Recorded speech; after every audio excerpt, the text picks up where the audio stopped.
Bismillahirrahmanirrahim. Assalamualaikum warahmatullahi wabarakatuh. Kita teruskan ya pelajaran tematik pembelajaran kelima. Pembelajaran kelima mengenai pemanfaatan hewan sebagai sumber daya alam. Hewan termasuk sumber daya alam yang dimanfaatkan manusia untuk memenuhi kebutuhannya. Hewan dimanfaatkan sebagai sumber makanan dan bahan sandang. Kita simak sama-sama ya contohnya. Ada sapi. Sapi dagingnya bisa kita manfaatkan diolah menjadi makanan, sate, stik, dan lain-lain. Susunya dapat kita minum dan kulitnya bisa dijadikan gendang. Hewan yang kedua adalah ayam. Daging ayam bisa kita olah jadi berbagai macam makanan. Kemudian telurnya pun demikian, bisa kita makan dan diolah membuat kue. Dan yang ketiga itu adalah ular. Kulit ular bisa dijadikan bahan pakaian, bahan tas, atau bahan sepatu. Oke, sampai di sini paham ya? Jadi banyak hewan yang sangat bermanfaat untuk memenuhi kebutuhan hidup manusia. Tapi meskipun demikian kita harus memanfaatkan hewan dengan bijak. Agar lebih paham, coba isi Ayo Berlatih halaman 111. Kolase, sudah tahu ya karena sebelumnya kita sudah membuat karya seni kolase. Bahkan kita sudah mencoba mengapresiasi karya seni kolase teman kita. Tidak sedikit dari kita yang membuat kolase berpola gambar hewan seperti kucing, burung, jerapah, dan lain-lain. Kita akan pelajari tentang unsur-unsur rupa dalam kolase. Yang pertama, titik dan bintik. Dapat berupa butiran-butiran pasir laut. Kemudian yang kedua, garis, kawat, lidi, ataupun benang. Seperti contoh di situ ada dari korek api.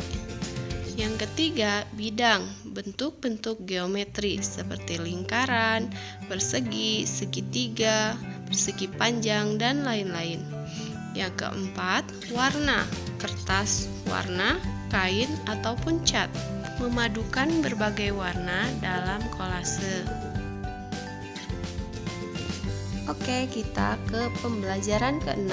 Dibuka ya buku tematiknya halaman 112 dan diisi. Ibu akan membahasnya di sini.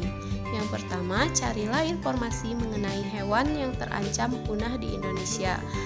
Ada contohnya badak dan komodo. 2. Tulislah kewajiban yang harus dilakukan agar hewan tersebut tidak punah. Kita bisa melestarikannya dengan membuat suaka marga satwa. Kemudian yang ketiga, tulislah hak yang diperoleh setelah melakukan kewajiban tersebut. Kita bisa mengamati hewan langka di tempat penangkarannya, jadi lebih dekat.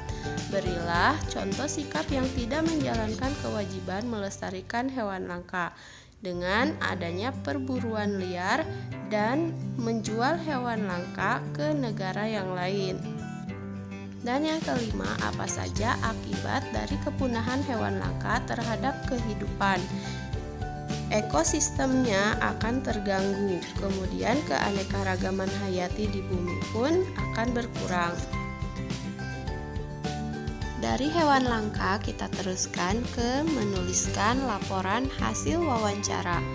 Laporan hasil wawancara adalah sebuah teks tertulis yang melaporkan suatu wawancara yang telah dilakukan.